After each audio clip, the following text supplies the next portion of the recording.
mots que l'on croit appartenir à l'arabe, mais ils sont entrés dans l'arabe à partir du Coran. Le mot Qur'an, ça veut dire le Coran, n'est pas arabe. Ça vient du syriaque. Qur'an, ça veut dire livre de prière, lectionnaire. Le mot aya, c'est-à-dire verset, n'est pas arabe, c'est du syriaque. C'est-à-dire division du texte. Le mot soura, c'est-à-dire surat, chapitre, c'est du syriaque. Ça veut dire chapitre d'un texte. Le mot zakat, le mot salat, qui s'écrivent d'ailleurs zakot ou salot, comme ça s'écrivait en syriaque, ça vient du syriaque. Le mot hajj, le grand pèlerinage à la Mecque. Umrah, le petit pèlerinage à la Mecque, c'est de l'hébreu.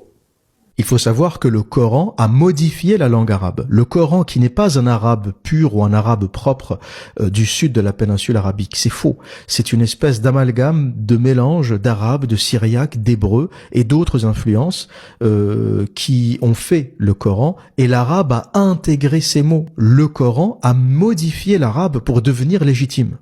Ça, c'est vraiment l'un des points mystérieux du Coran.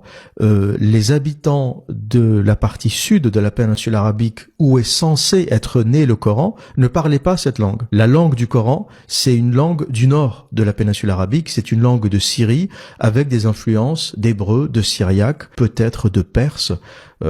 Et donc, un habitant de la Mecque, eût tenté que la Mecque ait existé, ou de Médine, ne pouvait pas comprendre l'intégralité du Coran. Il aurait fallu lui expliquer, par exemple, que Hajj est un mot hébreu, et il aurait fallu lui expliquer ce que ça veut dire. Et en plus des trois fondateurs de l'école allemande Inara, trois autres érudits importants ont également étudié l'islam et ont apporté des contributions significatives.